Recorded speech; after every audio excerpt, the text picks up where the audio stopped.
شیخ صاحب ماشاءاللہ ہمیشہ لوگوں کو پیسے کی فکر ہوتی ہے یا اپنی چیزوں کی فکر ہوتی ہے کہ میرا گھر پیسہ سب کچھ کیا ہوگا، خاص کر کے تب جب کوئی گزرنے والا ہو یا گزر جاتا ہے۔ تو کسی نے یہ سوال پوچھا ہے، جنہوں نے پوچھا ہے وہ بیوی ہے، وہ کہتے ہیں میرے شوہر نے مرنے سے پہلے وصیت لکھی نہیں مگر 4 گواہ رکھے تھے، 2 یا 3 بار جیتے جی انہوں نے 4 گواہ رکھے تھے، اور انہوں نے یہ کہا تھا کہ ان کے پاس جو ان کی ملکت ہے غیر ملک کی ملکت جو ہے، جیسے کہ 2-3 گھر ہے وغیرہ وغیرہ، وہ چیزوں انہوں نے یہ کہا تھا کہ کتنے لوگ ان کے رشتہ دار ہیں، غریب گھر کی رشتہ دار ہیں، ان کو یہ چیزیں دے دینی چاہیے۔ تو کیا یہ گناہ تھا کہ انہوں نے ان کی بچوں کو نہیں دی اور بچوں کو آگے جا کے دینی چاہیے، یا یہ گناہ نہیں ہے؟ اور دوسری بات یہ ہے کہ کیا وہ دے سکتے ہیں یا نہیں؟ تو پہلا تو یہ سوال ہم پوچھیں گے کہ کیا یہ کر سکتے ہیں یا نہیں، پھر انشاءاللہ اس کے بعد ہم انشاءاللہ تھوڑی ٹھیک ہے۔ تو یہ مسئلے بہت آتے ہیں آج کل، اور یہ بہت ہی اہم مسئلہ ہے۔ تو میں ناظرین کو کہوں گا کہ اس کو بہت غور سے سنیں، اس لیے کہ یہ مسئلہ بہت نازک بھی ہے اور بہت عام بھی ہے۔ نازک اس لیے ہے کہ قرآن کے اندر اللہ پاک نے ایک پورا رکوع اس کے بارے میں نازل فرمایا ہے۔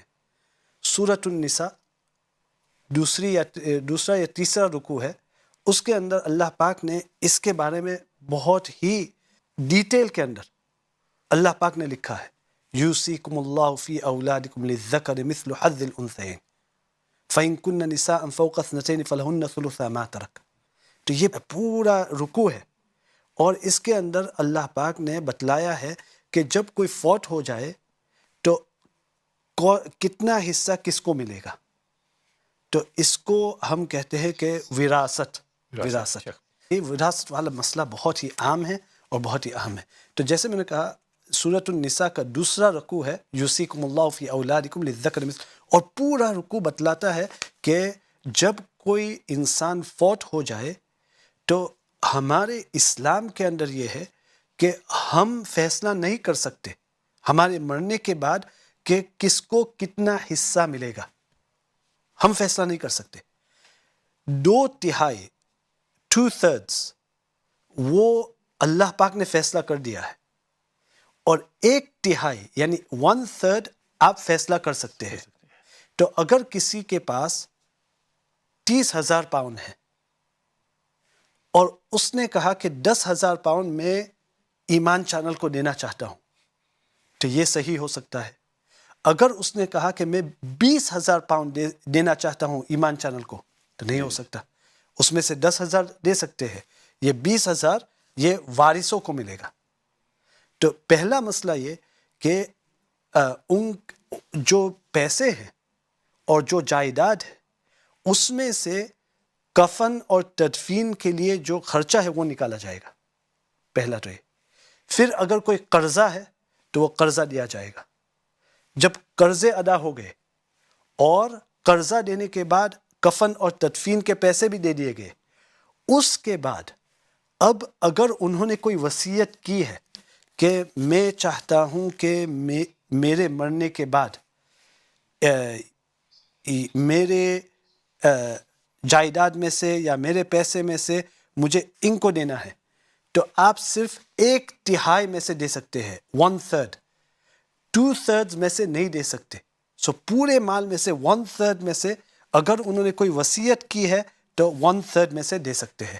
اب جو 2/3 ہے تو وہ جو 2/3 ہے، وہ قرآن نے جو بتلایا ہے اس رکوع کے اندر، یوصیکم اللہ فی اولادکم للذکر مثل حظ الانثیین فإن کن نساء فوق اثنتین فلہن ثلث ما ترک وإن كانت واحدة فلها النصف ولأبویہ لكل واحد منہما السدس۔ تو یہ چھٹا حصہ یا آدھا حصہ یا تہائی حصہ، یہ سب کتنے بندے اب زندہ ہیں، بچے کتنے ہیں، کتنے بچیاں ہیں، کتنے بچے ہیں، بیوی ہے، 1 بیوی ہے، 2 بیوی ہے، والدین زندہ ہے، اس کے مطابق پھر حساب لگایا جائے گا۔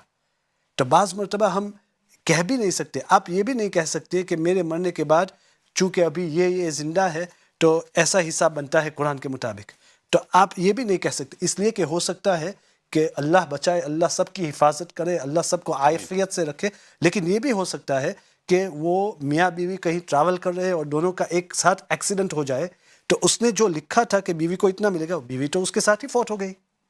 تو اب یہ حصے بدل جاتے ہیں. تو اس لیے سب سے بہتر طریقہ یہ ہے کہ میرے مرنے کے بعد اللہ پاک نے جو قرآن کے اندر اور اسلام نے جو بتلایا ہے کہ ہمارے حصے تقسیم ہونے چاہیے، اس طرح میں چاہتا ہوں کہ میرے حصے تقسیم ہو. اب اس طرف جاتے ہیں جو مسئلہ آپ نے پوچھا. اگر کسی نے وصیت کی مرنے سے پہلے کہ میرے مرنے کے بعد میری تمام جائیداد میرے بچوں کو نہیں لیکن میرے بھائی اور میری بہن جو غریب ہیں ان کو جانا چاہیے، تو کیا ان کو وہ مل جاتا ہے یا نہیں مل جاتا؟ تو جس طرح میں نے مسئلہ بیان کیا، 1/3 میں سے ان کو دے سکتے ہیں، 2/3 وہ بچوں اور جو بیوی جو باقی ہے ان کو جائے گا قرآن کی حساب کے مطابق، اللہ پاک نے جو فرمایا ہے اس کے مطابق. ہاں، اگر بچے اور بیوی اس حصہ لینے کے بعد راضی خوشی کے ساتھ وہ کہہ دے کہ نہیں، میرے والد یا میرے شوہر وہ چاہتے تھے کہ میرا جو حصہ ہے ان کے بھائی کو چلا جائے یا ان کی بہن کو چلا جائے اور میں اپنی خوشی اور رضامندی سے دیتا ہوں، تو پھر دے سکتے ہیں. ورنہ وہ 2/3 میں سے ان کو جائے گا، بچوں کو جائے گا اور بیوی کو جائے گا. سو انہیں جیتے جی انہوں نے جو وصیت کی تھی تو اس پہ عمل نہیں ہوگا. جیتے جی جو انہوں نے وصیت کی تھی اس پر عمل اتنا ہی ہو سکتا ہے جو شریعت کے اندر جائز ہے.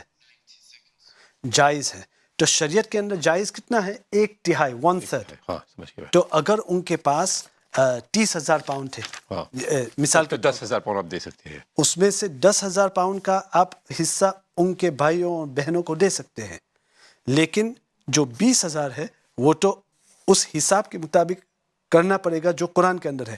اب وہ حساب کسی مفتی صاحب کے پاس جائے اور ان کو بتلانا پڑے گا کہ ایک بیوی ہے، ایک بچہ ہے، ایک بچی ہے، تو اور والدین زندہ نہیں ہے، تو کتنا حساب بنتا ہے. تو وہ آپ کو بتلائیں گے کہ اتنا حساب بنتا ہے. پھر اس طرح وہ تقسیم ہوتا ہے. تقسیم ہونے کے بعد آگے اگر کسی کو دے دینا ہے تو وہ اس کے اوپر ہے. بہت بہت شکریہ شیخ صاحب. میں انشاءاللہ یہی سوال پہ اور بھی تھوڑا سا پوچھوں گا مگر بریک بہت قریب ہے. پہلی بات تو یہ تھی کہ شیخ صاحب نے ایک بھول کی تھی، انہوں نے یہ بتایا کہ 10,000 شاید ایمان چینل کو نہیں. شیخ صاحب وہ دعا مانگے تو بھی اچھی مانگے، ادریس کو دے دے ویسی دعا کرتے رہے انشاءاللہ. میں بھی لیتا ہوں. میں بھی آپ ہی لیتے ہیں تو ویسے ہی. ہاں، اور میرے بھائی دیکھ رہے ہیں تو ان کو بھی میں یاد دلا دوں کہ آپ بھی آپ کا 33% مجھے دے سکتے ہیں انشاءاللہ جب بھی آپ چاہیں تب. تو بریک کے بعد انشاءاللہ اس میں بھی اور تھوڑی سی عرض کریں گے انشاءاللہ. آپ دیکھتے رہیے.